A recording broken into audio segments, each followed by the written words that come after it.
Hare Krishna.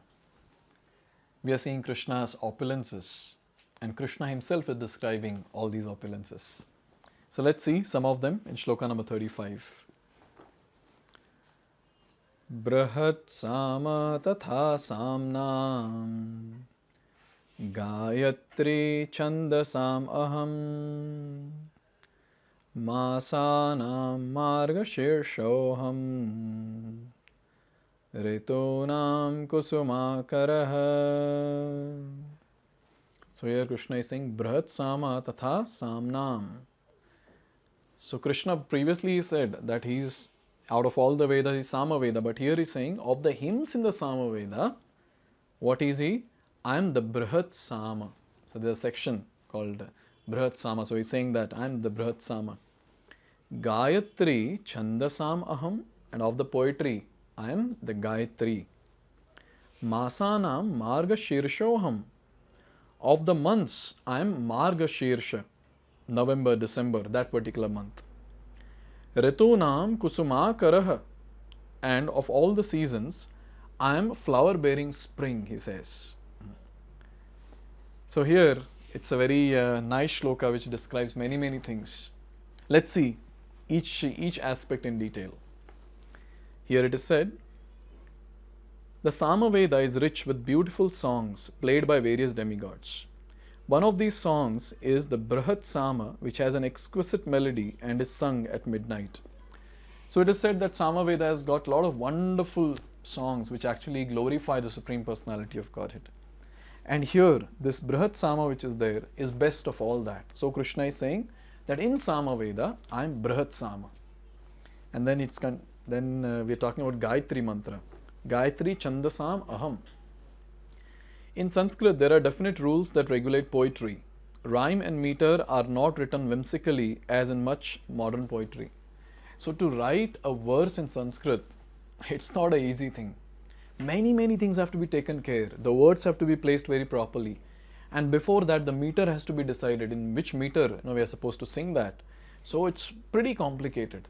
It's not like the modern poetry. You just place few words here and there, or the last word should rhyme or whatever.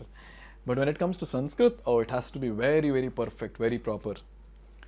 Here it is said, among the regulated poetry, which is the best one? The Gayatri Mantra, which is chanted by the dually qualified Brahmanas, is the most prominent. So Gayatri Mantra is the most prominent one among all the regulated poetry. The Gayatri Mantra is mentioned in Srimad Bhagavatam. Because the Gayatri Mantra is especially meant for God realization, it represents the Supreme Lord.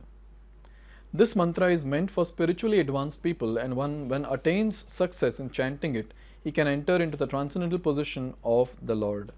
So this is a very important point to note. It's not that Gayatri Mantra can be chanted just like that. Nowadays we have Gayatri Mantra in the calling bell, in ringtone and all that. That's actually an offense. Who can chant Gayatri Mantra? The one who have taken Diksha from a bona fide guru in a bona fide sampradaya. Such a person can actually chant Gayatri. And that too, it cannot be chanted like Mahamantra anytime. In the washroom, people are chanting in the mind and all that. Not possible. Or in the bus and train, we are going and we chant Gayatri. No. The person should be, firstly, he should have taken Diksha. That is, he should be dually qualified, twice born Brahmana. And along with that, whenever Gayatri is chanted, the person should do various purificatory rituals, and after that he should sit in a very clean place in front of the altar of the Lord and chant the Gayatri Mantra with focus. If that is not done, then the goddess Gayatri, she actually curses the person. Especially the ones who are above the bodily platform, who have overcome lust, they are actually given this Gayatri Mantra so that they can chant and go higher and advance in spiritual life. So here it is said, one must first acquire the qualities of the perfect situated person, the qualities of goodness according to the laws of material nature, in order to chant Gayatri Mantra. So hope it's very clear. The Gayatri Mantra is very important in Vedic civilization and is considered to be the sound incarnation of Brahman. Brahma is its initiator, and it is passed down from him in disciplic succession. So Lord Brahma received it from Lord Krishna, this particular mantra, Gayatri Mantra, and that is coming down in the disciplic succession in the bona fide sampradayas. So it's a very important thing to note that only qualified people can actually chant Gayatri. And this Gayatri chanting that is there is done silently, not loudly. It is done in the mind with complete focus. So here Krishna is saying, I am that Gayatri. And then the next one, Masana Marga Shirshoham, among the months, the November-December month, according to the English calendar, that actually is considered as Marga Shirsha. So Marga Shirsha falls in that. Is considered the best of all months. Why so? Firstly, it is the first month of the year according to the Vedic calendar, and along with that, in India, grains are collected from the fields at this time and people become very happy. So wherever there is joy, wherever there is happiness, there is Krishna. And here in this particular month, where people are joyful, Krishna is saying, it's me. And then it is said of spring season is universally liked because it is neither too hot nor too cold, and the flowers and trees blossom and flourish.